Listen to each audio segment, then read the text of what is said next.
మనకి ఎలాంటి వైద్యం అందుబాటులో ఉంది, మెడ నొప్పి వచ్చినా బ్యాక్ పెయిన్ వచ్చినా మీకు ఇమ్మీడియట్గా చెప్పేది ఏంటంటే బెల్ట్ వేసుకోమని. మెడకు ఒక బెల్ట్, నడుముకో బెల్ట్ వేసుకోమని చెప్తారు. ఎందుకంటే వాటికి ట్రీట్మెంట్ లేదు. ఎందుకు? ఓన్లీ పెయిన్ కిల్లర్స్ అవి ఇవి ఇచ్చి ఇంకా డ్యామేజ్ చేయడమే స్టార్టింగ్ స్టేజ్లో జరిగే ట్రీట్మెంట్.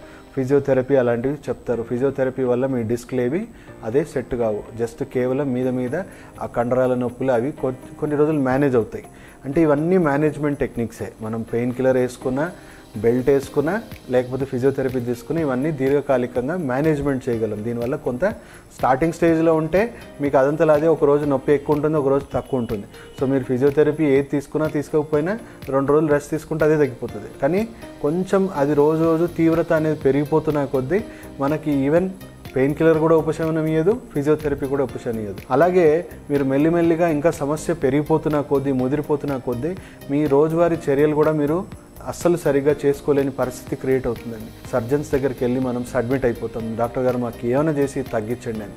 కానీ అక్కడే మనకు చాలా రాంగ్ ఆప్షన్స్ ఏర్పడుతున్నాయి. ఎందుకంటే 99.9% దాదాపు చెప్పాలంటే ఎక్కువ శాతం వెన్నుపూస సమస్యలకు సంబంధించిన సర్జరీస్ ఫెయిల్ అయ్యే అవకాశం ఉంది. ఎందుకంటే ఆ డిస్క్ ఏమాత్రం బయటకు వచ్చిన డిస్క్ని కట్ చేసే ప్రాసెస్లో మీకు సెంట్రల్ నర్వస్ సిస్టమ్కి ఏమాత్రం కూడా డ్యామేజ్ జరిగినా పూర్తి స్థాయిలో మీ కాళ్ళు చేతులు పడిపోయే అవకాశం ఉంది.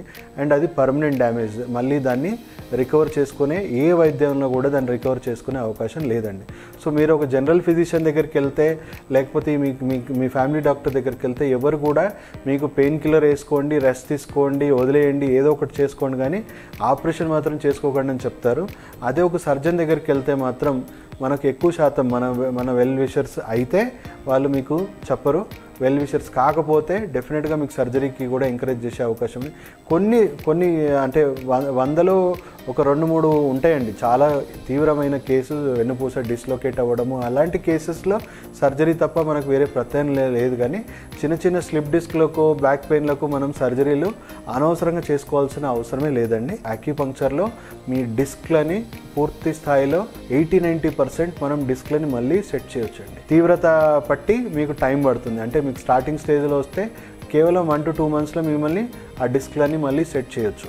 అదే చాలా దీర్ఘకాలికంగా మీకు బాగా ముదిరిపోయి చాలా డ్యామేజ్ ఎక్కువ ఉంటే మీ పనులు కూడా మీరు చేసుకోలేని పరిస్థితిలో దీర్ఘకాలికంగా మీరు పూర్తి స్థాయిలో క్రానిక్ డిసీజ్ స్టేజ్లో వస్తే మీకు 3 నెలల నుంచి 6 నెలలు, అంటే మల్టిపుల్ డిస్క్ ప్రొలాప్సెస్ ఉన్న వాళ్ళకి కూడా 3 నెలల నుంచి 6 నెలలు పట్టొచ్చండి.